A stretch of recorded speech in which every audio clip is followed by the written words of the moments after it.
Hey, what's up? I just wanted to pop in with a video.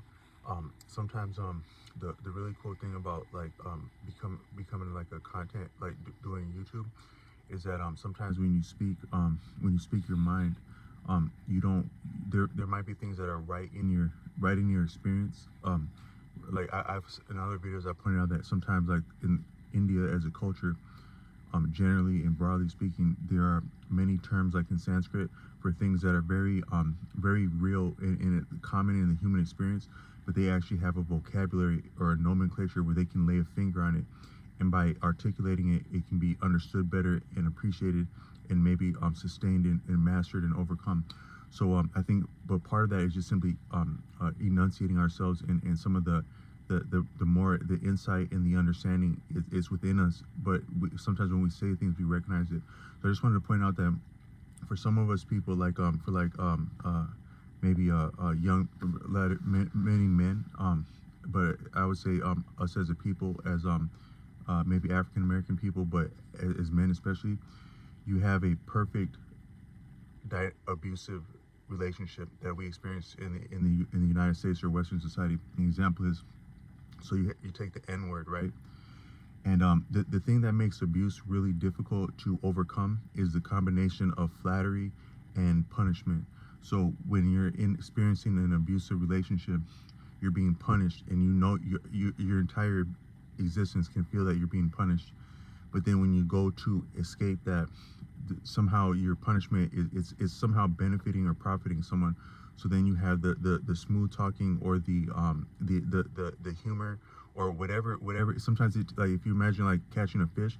Like I saw like a tackle shop, and they have the most sophisticated, like if you look at the bait for fish, it really looks kind of cool. Like it looks attractive. Like if that's one thing that looks attractive, it's fish bait.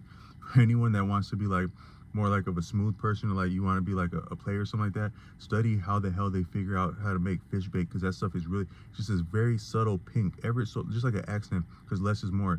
But it gets you on that hook, and then once you're on the hook, you're on there.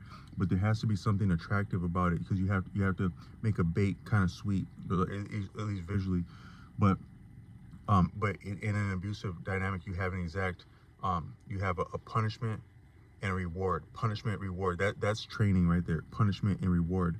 But then also, if you had an abusive relate, so now in a lot of like popular culture, it's respected. I would say it's almost respected on all sides of the law. Maybe law enforcement, common people, and people that get over on the law to whatever degree. Don't snitch. Don't be a snitch. But does that not remind you of an abusive relationship, where it's like, yeah, but don't tell nobody. Don't. But this is between us. Don't tell nobody.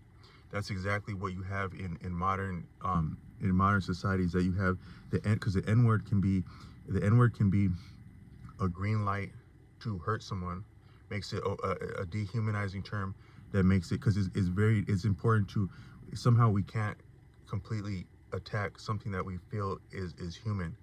So we have to dehumanize something, and the N word it does that. But then it can also be a flattery. So you can say like what you will and won't do to this end, or yeah, but that's my end though. So it's that combination of punishment and reward, and then you have like the no snitch, so don't tell nobody. This.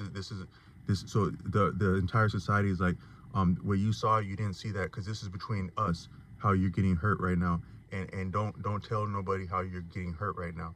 So that's just an abusive relationship that we experience, and it's so the combination of the flattery, the punishment, and the don't tell is what's killing us.